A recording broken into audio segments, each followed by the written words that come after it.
Hey everyone, welcome to the HR Happy Hour work break for a Wednesday evening edition. Trish, how are you? I'm good. How are you? I'm great. I want to warn everybody in advance. We're having some really interesting Wi-Fi internet issues. We'll do the best we can here for a few minutes just to check in with everybody. But yeah, good day. Sorry. It's me. I apologize. So we're a little bit later than normal. It's been a busy work day though. So got a lot done. Yeah, super busy. So real quick, Trish, I wanted to say two things off the top so we get them in case we lose connection. In case we lose it. My webinar with our friends at Paycom is tomorrow at 3 p.m. Eastern time, all about HR technology and employee frustrations with HR technology. Pinned to my Twitter page, my pinned tweet is where you can get the registration link and more information about the webinar. It's tomorrow at 3 p.m. Eastern. So if you go to my page, look for the one on the top there, the tweet, you can find it there. I'm looking forward to that. I did work a lot on that today to get ready. And another payroll related thing, Trish, I wanted to share. You didn't, I wrote this down. Payroll. So yes. And your friend, Trish, and mine as well, friend of the show, Tom Hammond from Paychex today shared some really cool information I wanted to share about what they're doing at Paychex. I'm looking down, I get this right. Tom shared today that Paychex has helped their clients secure access to $40 billion in PPP funding so far.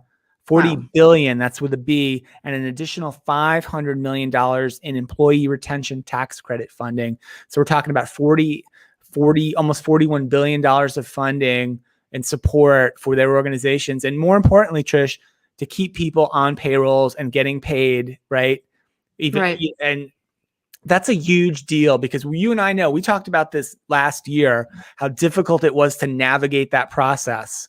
And it was almost impossible. I'm going to tell you what, we are small business owners ourselves. And I know Paychex obviously helps organizations of all sizes, but I spent probably 4 to 6 hours of my own time trying to do that and working with my bank. This wasn't, with our business bank, and still did not get it approved. So yeah, so that's amazing. That's actually a shout out to them and the team for all the work they've done. So yeah, so that's good stuff. I just want to make sure I got those out off the top. Trish, do you know what day it is today?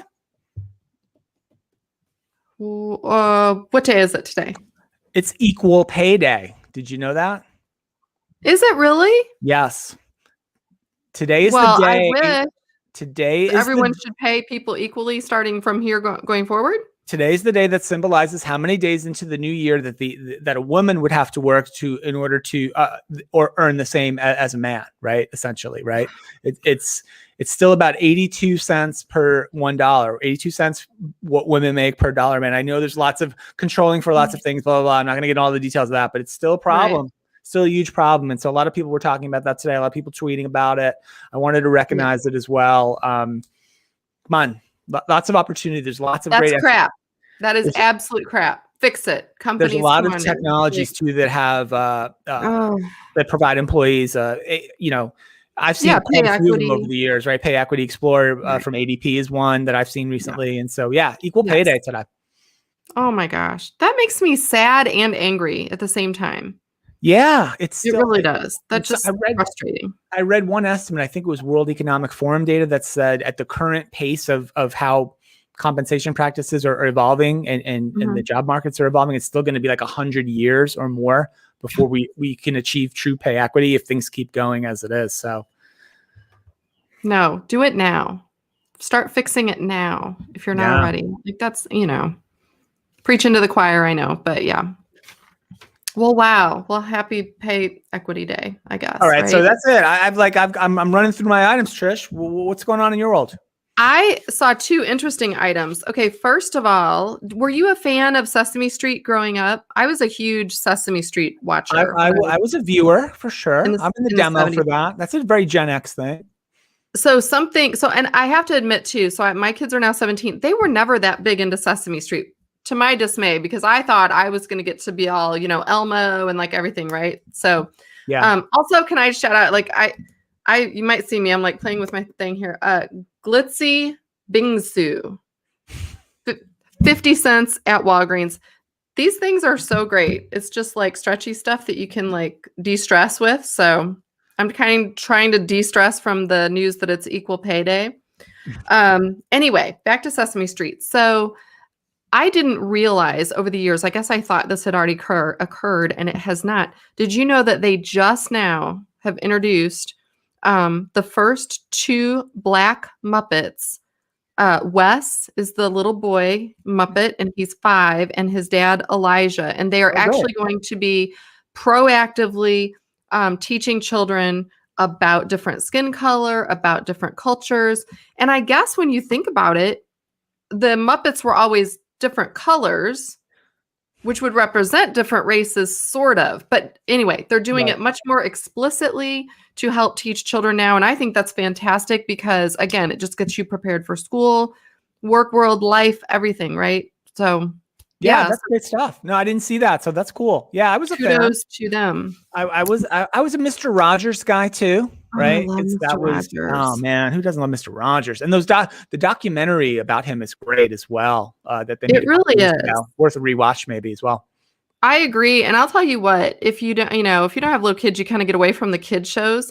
There's something very comforting. One day I stumbled upon, my kids were big Blue's Clues fans. Did you watch Blue? I don't know if your son might have been a little. I sat behind my son or alongside him as he watched it. I recall. Yes. So it's when those old shows come on, you can be having the worst day in the world, and you sort of like, it's just nostalgic. It kind of brings you a good feeling. So I don't know. Go turn on Sesame Street, Mr. Rogers, Blue's Clues, whatever was either your favorite or your kid's favorite. What was the kids show, quote unquote, that you had to like sort of watch with your kids, but you actually didn't mind at all watching it? Like, he's like, yeah, let's watch that. Was there one? Oh, the Wiggles.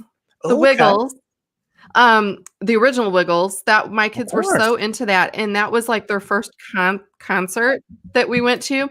And I remember because, we'd sing the songs in the car and everything. And I actually liked it because it was people instead of like fake cartoons or Muppets or whatever, right? It was people. Yeah. Got a little the fruit salad song is the only one I remember, but that was the big hit. Yummy, right? Yummy. Fruit salad, yummy, yummy. No, but we went to the concert and oh my God, Murray with his red guitar, right? The guitar player busts out into like for the crowd, a little Led Zeppelin. And I was, the parents lost it. We were all like, yeah, throwing a bone to the parents in the audience. Nice. Totally. I never did actually see them live, but I did appreciate the Wiggles. To make a song out of fruit salad, that shows some creativity there. I was Scooby-Doo. Like my son I can do them all. My son had a Scooby-Doo run for a good couple years. Which I dug.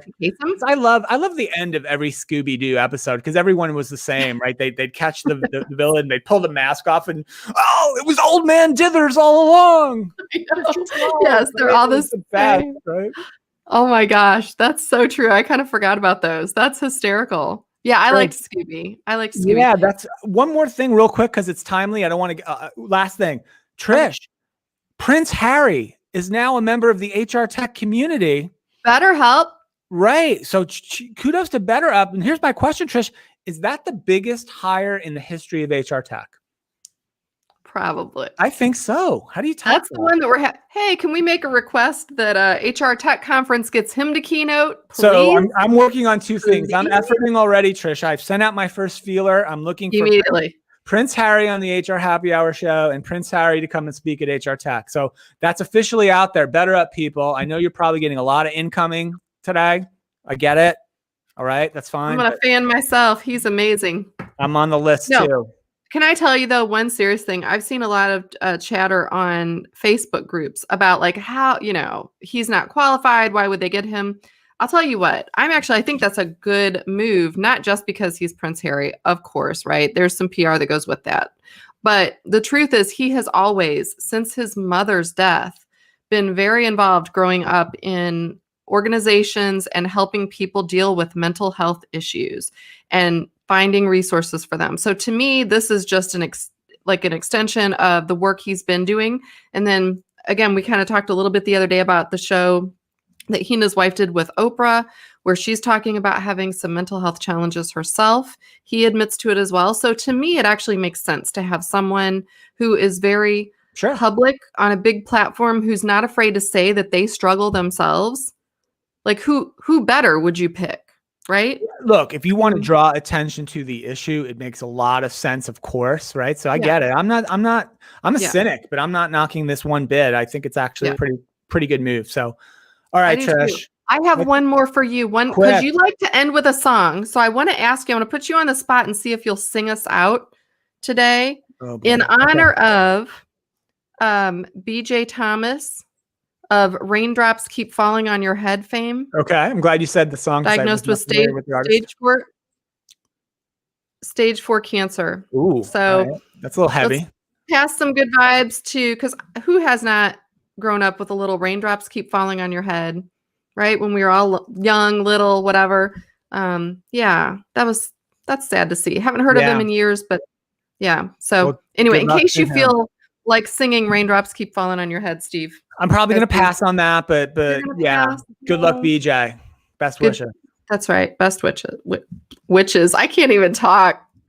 It's late. Cut me Trish. off. Okay.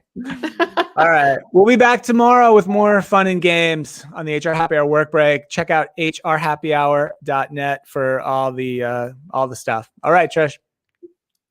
Bye, everyone.